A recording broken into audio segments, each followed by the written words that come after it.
1991 में सोवियत संघ का विघटन हुआ और उसके बाद अनेक राष्ट्रों का जन्म हुआ। उनमें से दो थे, आर्मेनिया और अजरबैजान। अजरबैजान आर्मेनिया का नेबर था, उसको थोड़ी आर्म ट्विस्टिंग करता था और बहुत सारे आर्मेनियंस अजरबैजान की टेरिटरी में फंस गए थे। इसका नतीजा यह निकला कि आर्मेनियंस जो अजरबैजान में फंसे थे उसके ऊपर अजरबैजानी गवर्नमेंट ने काफी अत्याचार किए और उसके विरोध में एक क्रांति हुई। और ये जो क्षेत्र था जहां ये आर्मेनियंस अजरबैजान में फंसे थे, वो क्षेत्र एक सेमी इंडिपेंडेंट रीजन बन गया।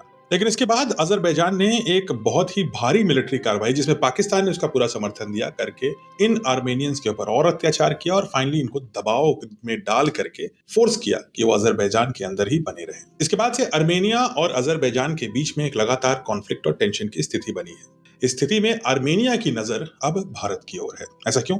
क्योंकि उसका पड़ोसी मुल्क अजरबैजान, जो पाकिस्तान द्वारा समर्थित है, उसको पाकिस्तान अब 40 JF-17 ब्लॉक 3 जेट्स बेचने की तैयारी में है, जिनकी कीमत लगभग $4.6 बिलियन यानी 45,000 करोड़ रुपए है। यानी इस कॉन्फ्लिक्ट रिडन क्षेत्र में हवाई ताकत का संतुलन बदलने वाला है। और इस सिचुएशन में जब आर्मेनियंस को मदद की आवश्यकता थी, तो उन्होंने अपनी नजरें घुमाई भारत की तरफ और भारत से वो सुखोई 30 MKI, जो एक एडवांस्ड मल्टी रोल जेट है जिसे भारत और रूस ने मिलकर बनाया है, आर्मेनिया उसे खरीदना चाहता है।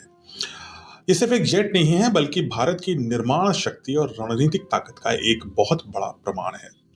ये बात ये भी दिखाता है कि मेक इन इंडिया अब सिर्फ एक अर्थव्यवस्था नहीं, बल्कि रक्षा क्षेत्र में गेम चेंजर बन चुका है। विशेषज्ञों का यह भी मानना है कि भारत की डिफेंस टेक्नोलॉजी इतनी एडवांस्ड है कि भारत का सुखोई 30 MKI पाकिस्तान के JF-17 ब्लॉक 3 के खिलाफ एक स्ट्रेटेजिक एडवांटेज दे सकता है आर्मेनिया को। याद रखने की बात है कि सुखोई 30 MKI हमने 90s में बनाया था, जबकि JF-17 पाकिस्तान ने पिछले 5-10 साल में ही बनाया है। भारत की टेक्नोलॉजी और उत्पादक क्षमता छोटे देशों को भी एडवांस्ड एयर डिफेंस और ताकत उपलब्ध करवाने में मदद कर रही है, जिससे कि वो अपने आसपास के जो अत्याचारी मुल्क हैं, जो हेवी हैंडेड अप्रोच लेते हैं, उनके खिलाफ एक डिफेंस बना पाए। सुखोई 30 MKI एक अग्नि परीक्षा से गुजरी हुई डिवाइस है जिसने वॉर देखा है, जबकि JF-17 एक अनटेस्टेड ऐसा विमान है जो पेपर पे देखने में तो बहुत अच्छा लगता है, लेकिन एक्चुअल कॉम्बैट टेस्टिंग अभी इसकी नहीं हुई है। तो ये कहना अतिशयोक्ति नहीं होगा कि इस डील के जरिए आर्मेनिया ने अजरबैजान के ऊपर एक बहुत ही